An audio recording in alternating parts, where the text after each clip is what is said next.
So these are the basics for PU exams.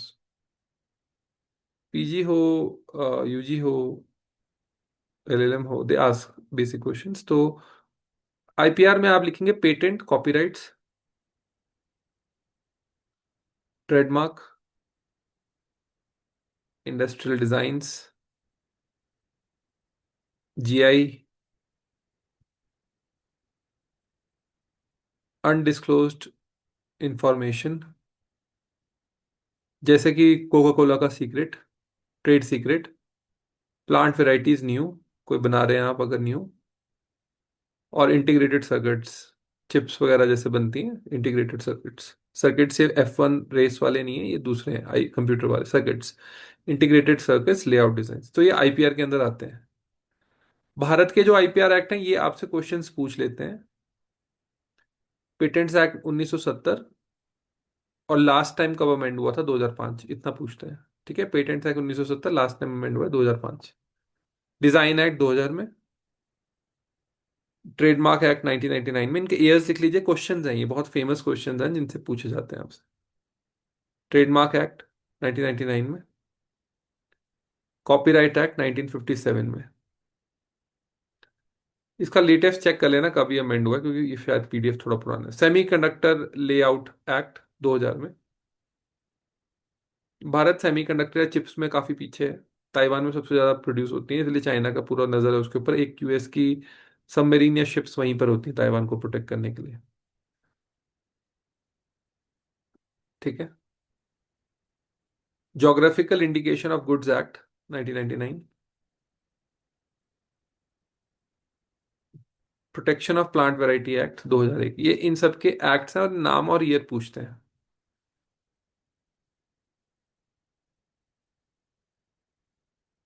ठीक है, अब इनकी कंट्रोलिंग अथॉरिटीज भी पूछ लेते हैं।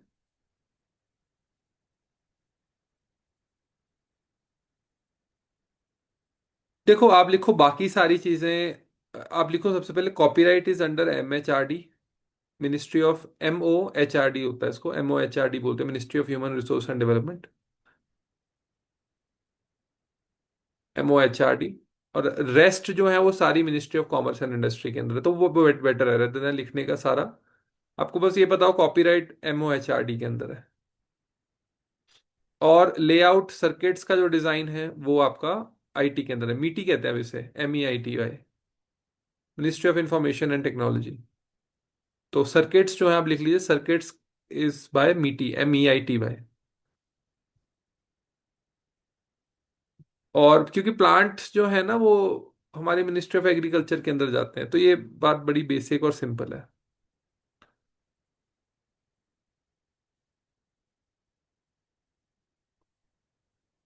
अब एक चीज आगे जो मैंने लिखवाए हैं नाम, उन सब में लिखिए।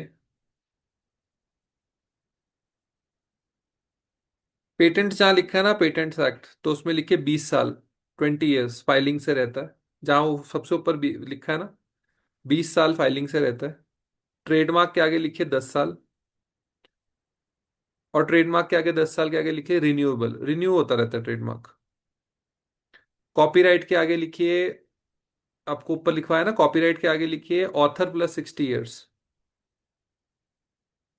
Author plus 60 years. डिजाइन के आगे लिखिए 10 + 5 साल, 10 साल, और एक्सटेंड हो जाता है भाई 5 साल से। जैसे ट्रेडमार्क में कोई वो नहीं है, लिमिट नहीं है, बार बार रिन्यू होता रहता है।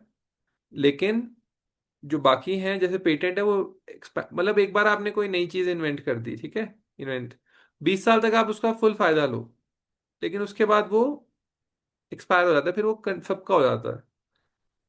तो ऑथर की life plus 60 years is copyright, design is 10 साल, और एक्सटेंड हो सकता है सिर्फ 5 साल के लिए। जैसे होंडा सिटी का डिजाइन है ना एक, या मान लेते हैं डिजाइन है, प्रोडक्ट्स के डिजाइन होते हैं। तो हम करेंगे अभी थोड़ा सा पढ़ेंगे इसके ऊपर।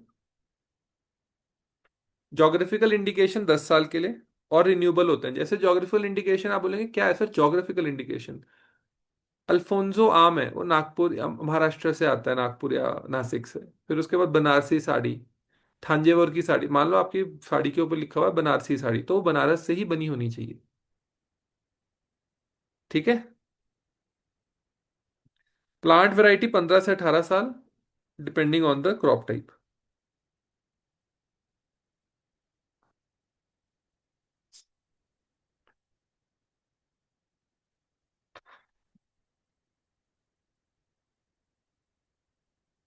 ठीक है, ट्रेडमार्क का रिन्यूअल ये आता नहीं क्वेश्चन में, बट 6 महीने के अंदर अंदर रिन्यू होने से पहले पहले आपको डालना पड़ता है, बट एनीवे क्वेश्चन में नहीं आएगा और याद भी नहीं रहता है। ठीक है जी। पेटेंट क्या है? Exclusive ownership right given to the owner of an invention. लिख लीजिए, एक्सक्लूसिव ओनरशिप राइट। सारा नहीं पढ़ना गाइस, ये पीडीएफ सिर्फ एक मार्कर के लिए मैंने लाई है। Given to the owner of an invention, provided कि वो इन्वेंशन है।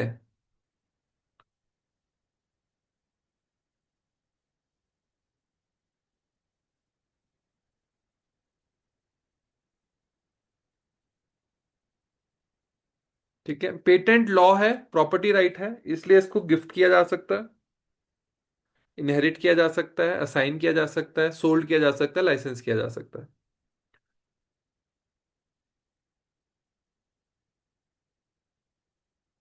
Patent granted in India can only be, territorial है ना, only be enforced in India. और अलग अलग कंट्रीज में करने हो तो अलग अलग पेटेंट्स आपको फाइल करने पड़ेंगे, अलॉन्ग विद नेसेसरी फीस। तो ये काफी क्वेश्चन इंपॉर्टेंट हो जाता है कि पेटेंट क्या पूरे वर्ल्ड भर में है? नो। ठीक है, ये आपके लिए इंपॉर्टेंट है, ये हमें सब जरूरी नहीं है क्योंकि पूछते ही नहीं है। व्हाट इज इन्वेंशन, ये पूछ लेते हैं। न्यू, लिख लीजिए डेफिनेशन जो आपको दिखाई दे रही है। न्यू प्रोडक्ट और प्रोसेस आपने बनाया, जैसे लेट से कि आपने आईवी टेक इंजन है हुंडई का, या मारुति सुजुकी एक के बड़े रिफाइंड इंजन होते हैं, उससे आवाज नहीं आती। जैसे मेरा टाटा का जो इंजन है उससे आवाज आती है। इससे पहले स्कॉर्पियो का इंजन था, उससे भी आवाज आती है। महिंद्रा के इंजन से भी, अगर आप पुरानी स्कॉर्पियो चलाइए आपने, उससे आवाजें आती हैं भाई। या इंडिका में बैठे हो आप टैक्सी के तौर पे, हम इंडिका में बैठते थे बहुत पहले, 20 साल पहले, तो उससे भी आवाज आती थी। थ्री थ्री सिलेंडर इंजन है ना। अब ये इन्वेंशन है, लेकिन मान लेते हैं वही टाटा का जो 3 सिलेंडर इंजन है वो 1200 सीसी पावर विद, उसकी टॉर्क बहुत अच्छी है, पावर बहुत ज्यादा है। तो अब वो उनका अपना प्रोसेस है, और कैसे फिट कर रहे हैं और कैसे मार्केट रेट के अंदर अंदर रखना है। Capable of industrial application means invention is capable of being or made used in an industry। ठीक है।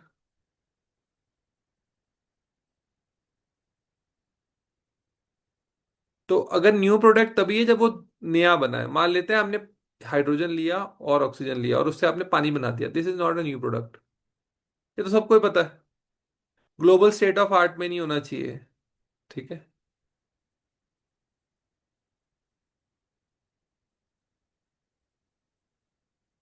और देखिए आप, invention will cease to be novel if it has been disclosed in public through publication anywhere in the world before filing a patent.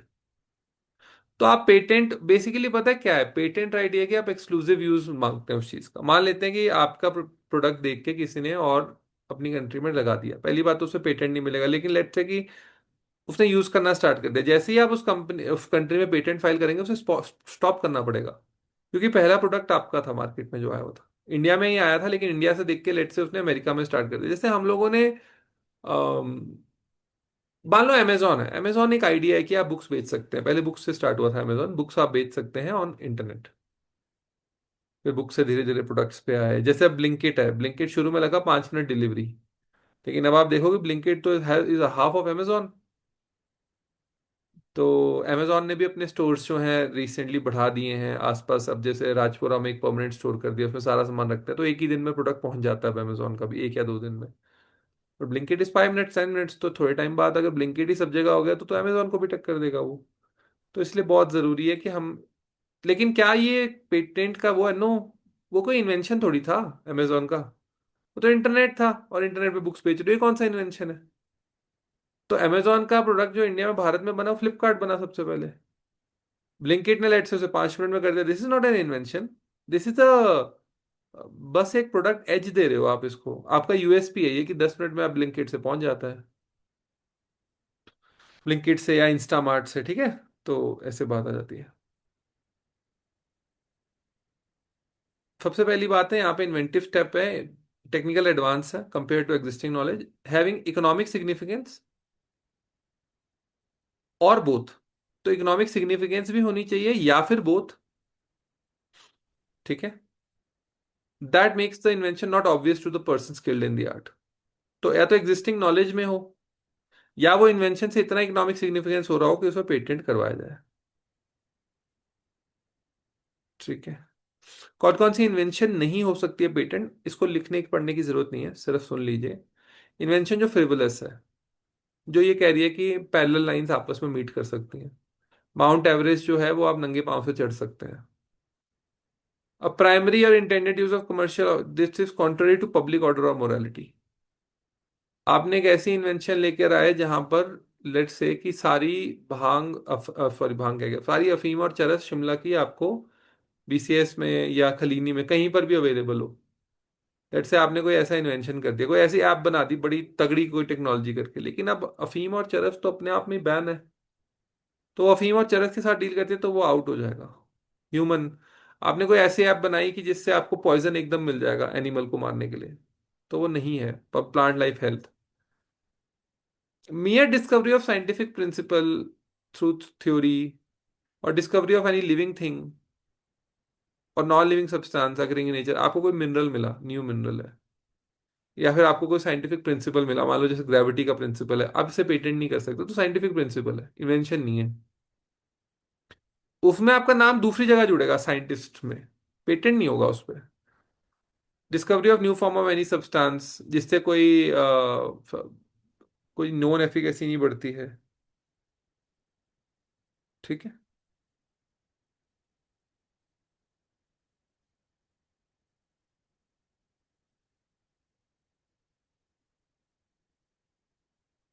एक second.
Substance obtained by mixture, चीनी और रेत को मिक्स करके आपने कुछ बना दिया, नहीं बनेगा। मिक्सचर या रीअरेंजमेंट, तब भी नहीं बनेगा। मेथड ऑफ एग्रीकल्चर हॉर्टिकल्चर, नहीं बनेगा। Any process of medical surgical curative any treatment of human beings to render them free of disease और टू इंक्रीज। कैंसर है जैसे, इसकी मेडिसिन क्यों नहीं बन पाती है या क्यों नहीं, वो क्योंकि वो फ्री कर देगा, वो नहीं आप उसको पेटेंट कर सकते। Plants and animals, seed varieties patent नहीं हो पाती हैं, पेटेंट नहीं हो पाती हैं, वो अलग प्लांट वैरायटी एक्ट में जाएंगी, पेटेंट नहीं हो पाएंगी। ठीक है। मैथमेटिकल और business method, computer program, algorithm, literary dramatical musical, ये कॉपीराइट होता है ना, मान लो कोई फिल्म है वो कॉपीराइट होती है, ये इसमें नहीं आएगा patent. Mere scheme of performing a mental act, presentation of information, integrated circuit, ये इंटीग्रेटेड सर्किट एक्ट में जाएगा। इन्वेंशन जो कि ट्रेडिशनल नॉलेज है, invention related to atomic energy, देखो invention related to atomic energy will not go. Invention जो traditional knowledge है, मान लो हींग फटकरी करने से जो बच्चे ठीक हो जाते थे, वो टाइप स्टफ, ये सब हमें नहीं आता है तो हम इसको करेंगे नहीं। Publication of an invention in any form by inventor before filing of a patent would disqualify the invention to be patentable। Obviously आपने पहले ही किसी ने वो फाइल कर रखा है, पेटेंट की 20 साल हमने कर लिया है, ये सब नहीं आता है, तो ये हमें नहीं करना है। ठीक है, क्योंकि इतना बड़ा पेपर में आएगा ही नहीं, और आएगा तो वैसे भी याद नहीं रहता है कि भाई बताओ कितने टाइम में पेटेंट को आ,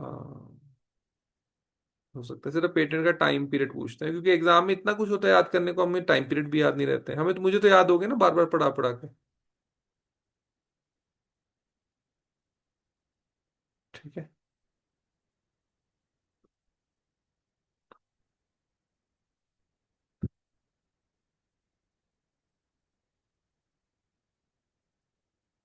पेरिस कन्वेंशन पेटेंट से डील करती है। देख लीजिए।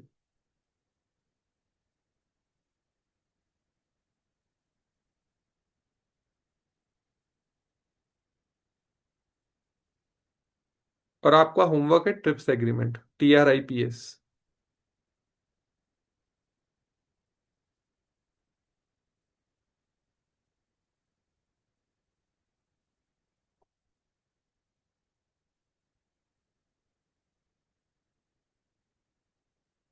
एक पेटेंट कॉपरेशन ट्रीटी है, देखिए आप, पेटेंट कॉपरेशन ट्रीटी जो है वो 78 में थी। इसमें आप जैसे ही मेंबर कंट्री है, मान लो आपकी, तो आप सारी कंट्री में प्रायोरिटी ले सकते हैं फॉर योर इन्वेंशन। कि भाई हमने पहले फाइल किया है तो हमें हमें पहले दिया जाए इसका।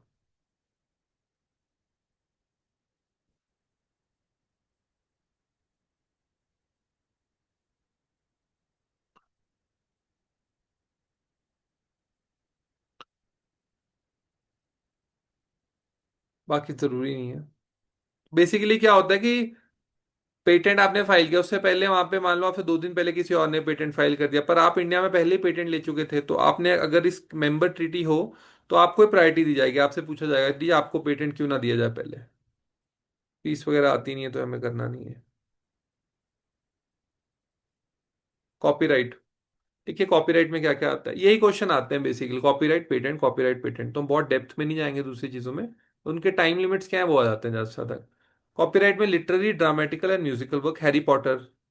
यहाँ पे जो आया था, यहाँ पे कुछ और ही, जो हिंदी मूवी थी हैरी पॉटर की, वो कुछ और थी, हरिपुत्र ऐसे कुछ था उसका नाम।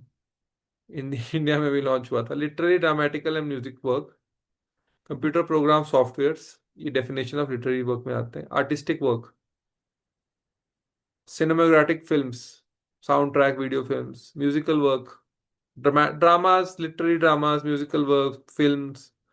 रिकॉर्ड, पहले जो हम सीडीज, आई थिंक ऋतिक को याद होगा, वो टेप रिकॉर्डर में भी चलते थे, पेरेंट्स सुनते थे पुराने वाले, जगजीत सिंह के गाने सुनते थे। भजन वगैरह उसमें नहीं आते थे, रील वाली, वो जो ब्लैक सी रील वाली फिल्में होती थी ऋतिक, उस कैसेट डलती जी थी जी। गाड़ी में। याद है ऋतिक? हाँ जी हाँ जी। हाँ, उसके बाद फिर वो मोजरवेयर वाली सीडियां आई थी, उसको बर्न करते थे हम लोग। याद है ऋतिक? CPU में। साइबर वो कैफे की भी तरह। एक टाइम था। मतलब उस टाइम पे आपका ये होता था कि GTA सैन एंड्रियास जो है वो किसके पास ओरिजिनल मिल रही है, बिना स्क्रैच वाली CD मिल जाए तो गेम अच्छे से चल जाएगी। और स्मैकडाउन, अगर स्मैकडाउन पेन खेल रहे हैं तो उसमें अगर स्क्रैचेस पड़ गए CD में तो गेम अटक रही है, ब्रॉक लेसनर F5 नहीं मार रहा है। ये तो बचपन होता है।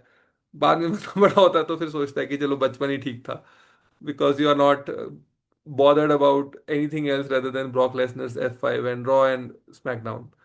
सो मोजर बेयर वगैरह था। फिर पेन ड्राइव आई, पेन ड्राइव ने उसको खत्म कर दिया एक तरीके से। मेमोरी कार्ड्स आए पहले तो।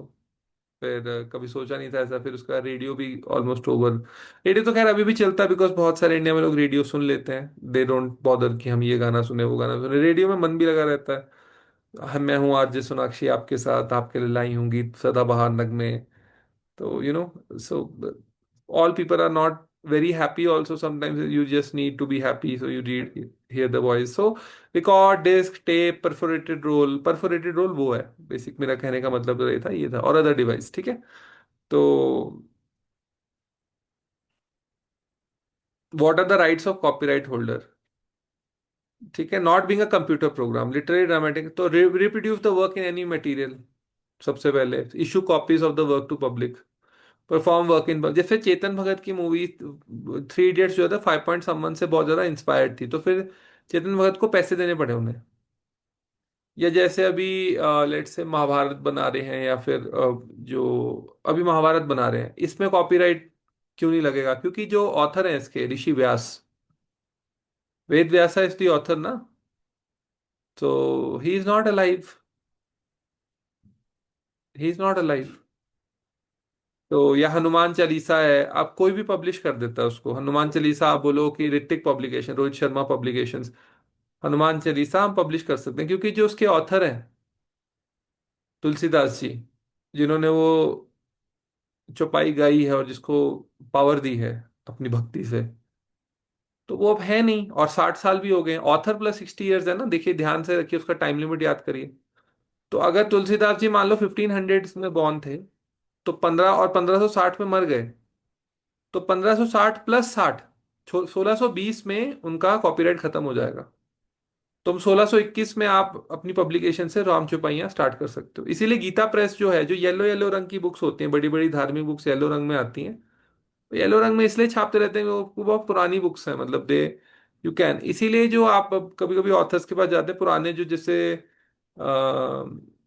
ये मुझे नाम नहीं आता रहा है उनका, जैसे रॉबर्ट फ्रॉस्ट की पोएम्स हो गई, या फिर आपका शेक्सपियर की नॉवेल्स हो गई, काफ्का की नॉवेल्स हो गई, ये मिल जाती हैं 100 रुपए में, 100, क्योंकि आपको ऑथर को रॉयल्टी नहीं देनी है, प्रिंट ही तो करनी है उसकी स्टोरी जो ऑनलाइन पड़ी हुई है। ठीक है, स्वामी विवेकानंद की बुक्स हो गई, आप प्रिंट कर सकते हैं। Translation of any work, work in public, communicate to the public, translation सब आप कर सकते हो। ठीक है, in case of computer program, sale, hire sale कर सकते हैं आप, आर्टिस्टिक वर्क में रिप्रोड्यूस कर सकते हैं, कम्युनिकेट कर सकते हैं work to public, basically use of work. ठीक है, यूज ऑफ वर्क। फिर जैसे आप, हम लोग बना लेते हैं, कॉपी बना लेते हैं फिल्म की जाके, और फिर पायरेटेड साइट्स पे वो विजिबल हो जाती है थोड़े टाइम के बाद। जैसे अभी धुरंधर आई थी, तो मैं अगले दिन ही देख रहा था, यूट्यूब पे पड़ी हुई है पूरी मूवी धुरंधर 2। तो वो सही नहीं है, communicate the film to public, sound recording में, तो ये सब चीजें इसके अंदर आते हैं। कंप्यूटर इंक्लूड्स एनी इलेक्ट्रॉनिक और similar device having information processing capabilities. ठीक है, author of the literary work plus 60 years for cinematographic films. देखिए जहां पे आपने ये लिखा है ना ऑथर प्लस 60 ईयर, उसके साथ ही लिखिए जहां पे आपने लिखा है, नहीं तो आप कंफ्यूज हो जाएंगे। सिनेमाग्राफिक फिल्म्स, तो 60 साल से वहां पे सिर्फ 60 साल है, क्योंकि इसका सिनेमाग्राफिक फिल्म का एक बंदा नहीं होता, उसमें एक्टर भी होते हैं, म्यूजिक भी होता है, तो उसमें 60 साल है। तो जिस भी साल में, जैसे मान लो 2025 में, पब्लिक 2025 में आई थी धुरंधर पार्ट 1, तो 60 साल कर लो आप, 2085 में, 85 में वो खत्म हो जाएगा। उसके बाद कोई भी धुरंधर शो कर सकता है। ब्रॉडकास्टिंग के लिए टर्म इज 25 ईयर्स।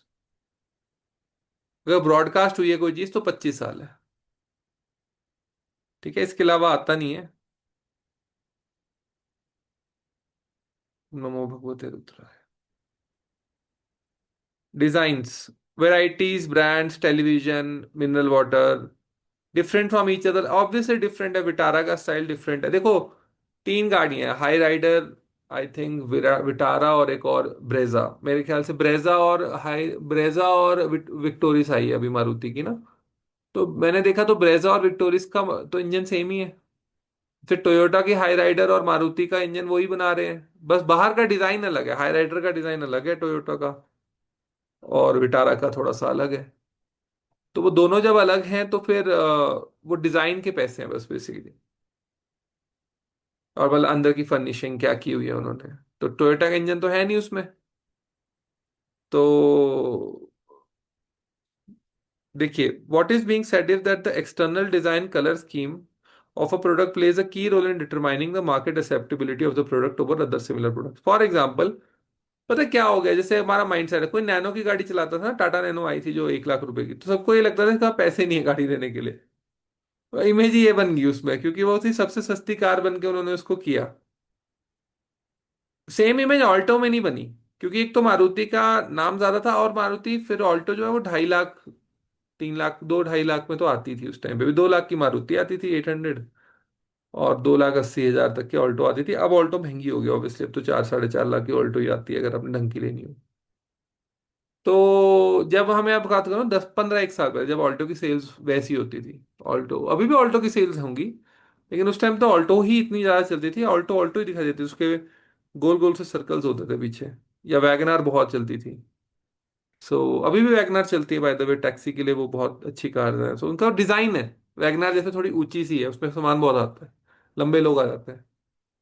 ऑल्टो जो है, जैसे आप देखेंगे पहाड़ों में ऑल्टो चलती है अभी थोड़ा, with more economic prosperity people have, taxis के लिए लोगों ने जिमनी पे जाना स्टार्ट कर दिया। Maruti Suzuki Jimny is a very capable off roader. खासकर जो लोग पंजाब हरियाणा में रह रहे हैं, अगर आपको थार वाले शौक नहीं है, तो या मतलब आप अगर डिजाइन को थोड़ा सा वो देख सकते हैं, क्योंकि Jimny is smaller compare to Thar, लेकिन जो जिमनी में पावर है उसके 4x4 में, ओरिजिनल 4x4 में, थार के 4x4 को बीट कर रही है, because Jimny is quite comfortable to drive, and Jimny is हल्का। उसका जो डिजाइन है जो बनाया हुआ है, वही बात है ना डिजाइन की, वो हल्की है गाड़ी। तो जब गाड़ी हल्की होती है और 4x4 होते हैं और जिसका एडिक्वेट वेट है तो वो धंसती नहीं है बर्फ के अंदर या मिट्टी के अंदर। तो आसानी से उसके जो टायर है उसको निकाल ले रहे हैं। इट्स लाइक वेरी पोला। Compare this to a Thar और इवन टोयोटा हिलक्स। बहुत पावरफुल गाड़ी है हिलक्स, लेकिन अगर वो फंस जाए तो उसके लिए फिर एक और हिलक्स चाहिए आपको, क्योंकि आपको धक्का तो दे ही नहीं सकते। जिमनी को तो तीन लोग धक्का दे देते हैं, जैसे हमें आदत है, मारुति की गाड़ियां हल्की होती हैं, धक्का दो आप वो निकल जाती हैं, उसको तो दो बंदे भी धक्का दें तब भी चल जाती हैं। So this maneuverability is a very good plus point in a hilly area like us, जहां पे आपको बर्फ पड़ती है भाई 3-4 महीने। ऊपर चले जाओ, हिमाचल से ऊपर बर्फ पड़ती है, वहां पे आप धक्का ही थोड़ी देते रहोगे। Need a better car, better design. That's why it's a hit. Alto, Lord Alto, इसीलिए हिट। उसको हल्की है, मैन्युवरिटी अच्छी है, टर्न रेडियस अच्छा है। तो ये डिजाइन है ना, इस तरीके से आप डिजाइन को इजीली समझ पाएंगे। वही टर्न रेडियस जो है वो टियागो का नहीं है। ठीक है, डिजाइन एक्ट्स आते हैं, 2000 में डिजाइन एक्ट आया। आई होप इसको समझ रहे हैं। डिजाइन क्या नहीं है जो न्यू और ओरिजिनल ना हो, जो डिस्क्लोज हो गया हो। अब आप ऑल्टो का डिजाइन मान लो, ऋतिक और मैंने डिसाइड किया, हम लोग एक पब्लिकेशन, हम लोग एक न्यू न्यू हम लोग एक प्रोडक्शन डिजाइन स्टार्ट करेंगे कार्स का, और हमने नाम रख दिया उसका, लेट से पंचमुखी हनुमान इंडस्ट्रीज। उसमें हमने सबसे पहला काम किया, पंचमुखी हनुमान में हमने पांचों डिजाइन जो है मारुति की कॉपी करके चेप दिए वहां पे, और वहां से गाड़ी प्रोड्यूस करनी स्टार्ट कर दी। नॉट पॉसिबल, अब ऑल्टो का डिजाइन कॉपी नहीं कर सकते।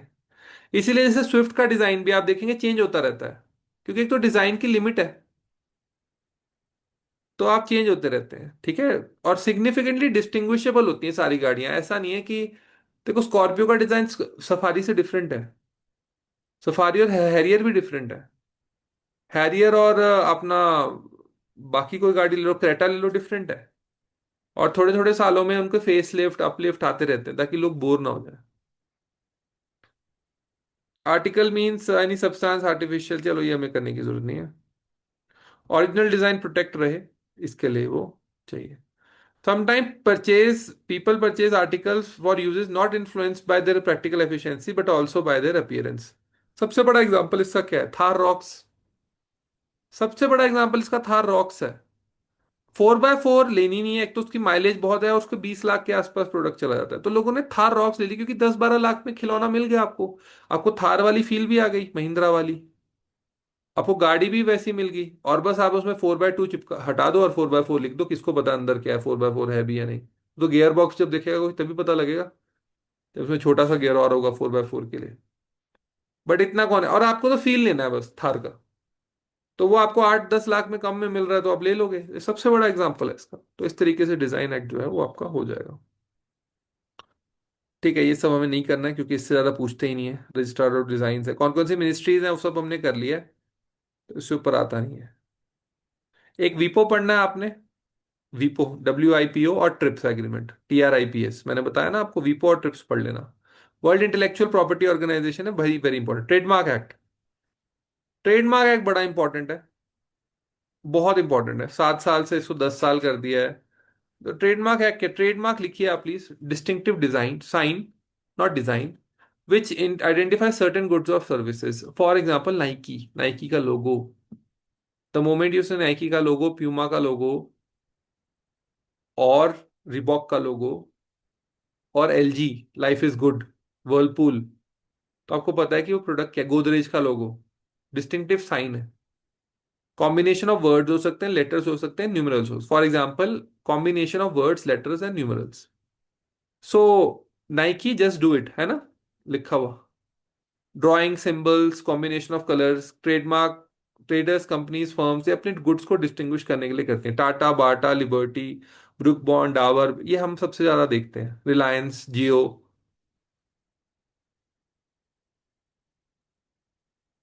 सब्सटैंशियल सेगमेंट ऑफ पब्लिक जो यूज करते हैं वो वेल नोन ट्रेडमार्क्स होते हैं। ठीक है। एक बंदा था तो उसने, एक छोटे से लड़के थे 18-19 साल के, तो आ, मेरे ख्याल से जियो कोई प्रोडक्ट लाई थी, और उसने ये उसने ये मान लिया था कि अब नेक्स्ट जो प्रोडक्ट आएगा, एक सेकंड रुकिएगा।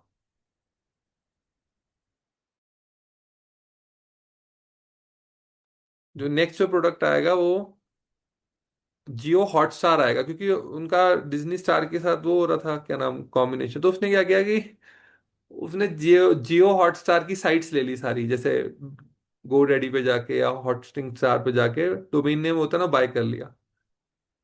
फिर उसने बोला कि देखो मेरे पास पैसे कम है, आप एक काम करो, आपको तो चाहिए जियो हॉटस्टार का डोमेन नेम तो आप मेरी एजुकेशन फंड कर दीजिए। रिलायंस को बोला, तभी मैं आपको जियो हॉटस्टार दूंगा। अल्टीमेटली तो उसका सूट फेल हो गया, क्योंकि जियो के पास सारा हॉटस्टार का नाम वाम सब कुछ था, तो फ्रॉडुलेंट इंटेंट हो गया ना डोमेन नेम लेने का, वो पता लग गया। बट मैंने ना, बंदे ने दिमाग तो बढ़िया लगाया कि कैसे रिलायंस से पैसे लेने हैं, 70-80 लाख रुपए, ठीक है, सर्विस। तो सर्विस में ट्रेडमार्क एक्ट में कुछ भी हो सकती है, सर्विस, कम्युनिकेशन, बैंकिंग, फाइनेंस, ये सर्विस के अंदर आता है। Certification, collective trademarks. Certification trademark है capable of distinguish origin, material, mode, manufacturing goods का। कलेक्टिव ट्रेडमार्क जो है वो एसोसिएशन ऑफ पर्संस का देता है। मान लेते हैं आपका कलेक्टिव मार्क लगा हुआ है कहीं का, ठीक है, तो ये होता है। रिन्यू होता रहता है अनलिमिटेड पीरियड के लिए, क्योंकि ट्रेडमार्क बड़ा इंपॉर्टेंट चीज है ना कंपनी के लिए, वो नहीं होता। नाइकी ये सब इसके अंदर आता है। इसमें मैड्रिड एग्रीमेंट लिख लीजिए इसके आगे। मैड्रिड एग्रीमेंट, ये पूछ लेते हैं कौन से कौन सा एग्रीमेंट निकल के आया, Madrid protocol, Madrid agreement. IC layout designs. तो आईसी लेआउट डिजाइन है, लेड वायर्स एलिमेंट्स कैसे जोड़ोगे। जैसे कल मैं इसको, मैंने आपको बताया था उस दिन मेरा कंप्यूटर खराब हुआ था, तो मैंने इसको ठीक कराया। वो कह रहे हैं आप एक पर्सन से, तो वो कहते 5-7 दिन लगेंगे। मैंने कहा नहीं थैंक यू, मैं नहीं आऊंगा। मैं ओरिजिनल फिर इसके ओनर के पास गया इस उसके, तो 8 साल के बाद इसमें कोई प्रॉब्लम आई, क्योंकि उस टाइम मैंने बहुत हाई एंड प्रोडक्ट लिया था। तो ये 8 ईयर्स के बाद भी इसका i8 i5 जो है वो चल ही रहा है, because i5 is made for multiple works. i3 जो है that is for linear work. i5 is क्या, मल्टीपल चीजें कर सकते हैं, जैसे पीछे पीडीएफ भी चली हुई है, जूम भी चला हुआ है। लेट्स से मैं कोई पीछे प्रोसेस भी चला दूं, मान लो चैट जीपीटी से, वो भी चलता रहेगा। तो said like processor and everything is fine sir, you don't need to buy new laptop. मैं इसकी स्क्रीन चेंज कर देता हूँ, मेरे पास ओरिजिनल पड़ी है। उसने चेंज कर दिया, तो मैंने देखा पीछे सर्किट्स बने हुए थे। तो वही इस चीज को ये प्रोटेक्ट करता है। ओरिजिनल नहीं है, कमर्शियली एक्सप्लॉयटेबल नहीं है, डिस्टिंक्टिव नहीं है, तो फिर नहीं होते हैं लेआउट डिजाइन प्रोटेक्ट, ठीक है। लेआउट जैसे जो वो अपनी कंपनी इंटेल का चिप्स है वो अलग है, और एक और आती गेमिंग वाली, ए से नाम है, एएमडी। अलग है भाई वो दोनों कंपनीज। दो ही हैं चिप मेकर्स मेरे ख्याल से, बड़े जो नाम जिनके सुनते हैं हम। तो उसकी ड्यूल कोर टेक्नोलॉजी, फिर जब हम थे, जब मैं बच्चा था तो ड्यूल कोर थी, फिर क्वाड कोर आई। फिर तो मतलब अपने टाइम में ये होता था कि मुझे तो रॉक, मतलब जीटीए सैन एंड्रियास से याद है कि 256 MB उसकी मिनिमम चाहिए होती थी। 2008 की बात कर रहा हूँ मैं, 2007 में मैंने कंप्यूटर लिया था, 20 जुलाई 2007 को मेरे फादर ने मुझे कंप्यूटर लेके दिया था। तो मैंने 256, मैंने 512 MB डलवाई थी रैम, कि मेरी गेम रुक मेरी गेम रुकनी नहीं चाहिए। मैं पता नहीं, शायद आपके साथ एग्जाम में भी और ऐसे भी थोड़ा आगे ही चलता हूँ। तो 512 MB की रैम मैंने डलवाई थी कि 256 तो मिनिमम मांगी है ना, मैं डबल लेके चलूंगा। तो और मेरे ख्याल से मेमोरी थी हमारी 256 GB मैंने मेमोरी डलवाई थी। अब तो ये टाइम थी बदल गई ना, अब तो 256 GB की पेन ड्राइव आती है। 8 GB जीबी तो पेन, तो फोन की रैंडम मेमोरी है। तो वो चिप्स की कारण हुआ, वो प्रोटेक्टेड रहते हैं। अब होता है कि चिप्स की दो कंपनियां मान लो चिप्स बना रही हैं वो, ठीक है, तो जैसे चिप बनता है वही चिप मान लो एप्पल भी उठा ले रहा है, वही चिप जो है वो सैमसंग भी उठा ले रही है। इसलिए आप फोन्स में देखोगे ज्यादा डिफरेंस नहीं है। एप्पल में डिफरेंस क्यों है, एप्पल के सॉफ्टवेयर के कारण डिफरेंस है, आईओएस के कारण बस। अदरवाइज आप कैमरे वैमरे पे तो काफी, अब ये हो गया कि सैमसंग के भी बड़े अच्छे कैमराज है। अब एंड से एंड पोको का कैमरा ले जाओ, आपको कम थोड़ी लगता है वो, ये फोटो नहीं खींचा। जोग्राफिकल इंडिकेशन, ये हमने कर लिया था। Agriculture goods, goods manufactured in the territory of country.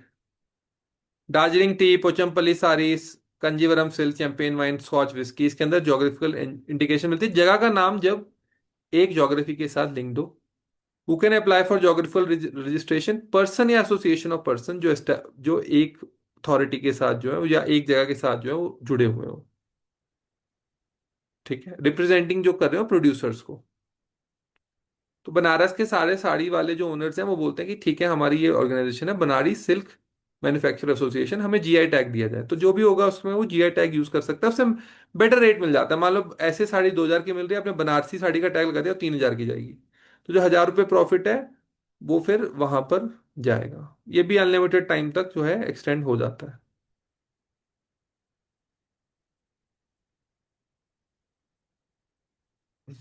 ठीक है, प्रोटेक्शन ऑफ प्लांट वेराइटीज आता नहीं है। न्यू प्लांट वेराइटीज कोई आएंगी तब है। ठीक है, न्यू प्लांट वेराइटीज आप ला रहे हैं कुछ इसके अंदर है।